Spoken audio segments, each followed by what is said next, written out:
দর্শক, এই মুহূর্তে পাওয়া খবরে আমরা জানতে পেরেছি বিএনপি চেয়ারপারসন বেগম খালেদা জিয়া আর নেই।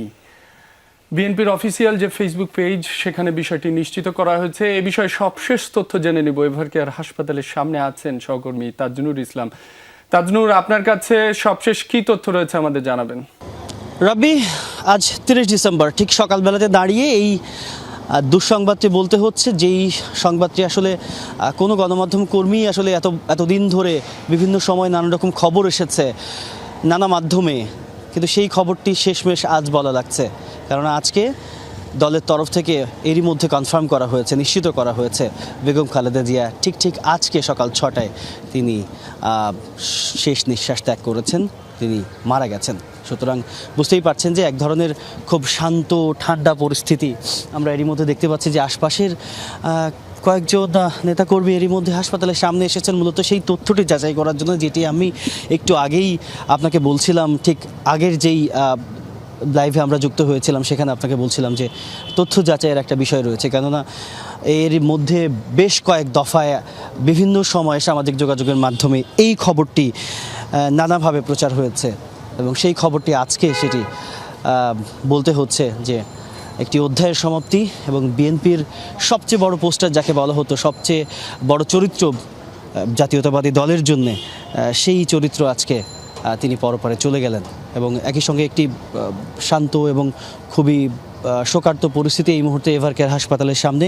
নিশ্চয়ই পরবর্তী সময়ে দলের নেতাকর্মীরাও এই হাসপাতালে আসবেন এবং আইনশৃঙ্খলা রক্ষাকারী বাহিনীর সদস্যরা এরই মধ্যে ফটকে যারা রয়েছেন, বিশেষ করে পুলিশ সদস্য এবং বিজিবি সদস্য, তারা তো একেবারে প্রস্তুত অবস্থায় রয়েছেন, যেটি মনে হচ্ছে যে পরিস্থিতি অনুযায়ী তাদের সদস্য সংখ্যা বাড়ানোর সম্ভাবনা রয়েছে।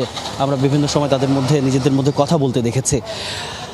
তবে গতকাল রাতে এই নাটকীয়তা কিংবা নানা রকম ঘটনা প্রবাহের মধ্যে দিয়ে গিয়েছে এভারকেয়ার হাসপাতালে, বিশেষ করে খুব জরুরি মুহূর্তে, খুব জরুরি অবস্থায় তারেক রহমান এবং তার স্ত্রী ডাক্তার জুবাইদুর রহমান এবং তাদের কন্যা জায়মা রহমান সহ পরিবারের সদস্যরা, একই সঙ্গে মেডিকেল বোর্ডের সদস্যরা, তারা দীর্ঘ সময় গতকাল বৈঠক করেছেন। তারা এই ব্যাপারটি, অর্থাৎ খালেদা জিয়ার যে চিকিৎসা যাত্রা, এই যে লম্বা সময় ধরে, 1 মাসেরও বেশি সময় ধরে, অর্থাৎ 23 নভেম্বর তিনি হাসপাতালে ভর্তি হয়েছিলেন, 23 ডিসেম্বর গিয়েছে 1 মাস, তারপরে আজ 30 ডিসেম্বর, অর্থাৎ এই 37 দিনের কিংবা সেই 37-38 দিনের যে চিকিৎসা যাত্রা, এই সময়টির মধ্যে দিয়ে নানান রকম ঘটনা ঘটেছে এই এভারকেয়ার হাসপাতালে। সেই এভারকেয়ার হাসপাতালে সেই সমস্ত নাটকীয়তা, সেই সমস্ত ঘটনা, বিশেষ করে মাঝখানে এমনটি হলো যে সামাজিক যোগাযোগের মাধ্যমে এত বেশি পরিমাণে গুজবে সয়লাভ হয়ে গেল, সে সময় আসলে সঠিক তথ্য যাচাই করা, সঠিক তথ্য দেওয়া অনেক বেশি চ্যালেঞ্জিং হয়ে দাঁড়িয়েছিল। সেই সময়টিতে বিএনপির তরফ থেকে জানানো হয়েছিল যে কেবলমাত্র ডাক্তার জাহিদ এই খালেদা জিয়ার স্বাস্থ্যের ব্যাপারে কেবলমাত্র তিনিই আপডেট দেবেন। তবে যে ব্যাপারটি সেটি দাঁড়াচ্ছে যে খালেদা জিয়া দীর্ঘদিন বাংলাদেশের রাজনীতিতে সক্রিয় ছিলেন, বিশেষ করে 90-এর যে স্বৈরাচার বিরোধী আন্দোলন, সেই সময় থেকেই মূলত মানুষ আলাদা করে বেগম খালেদা জিয়াকে চিনতে শুরু করে।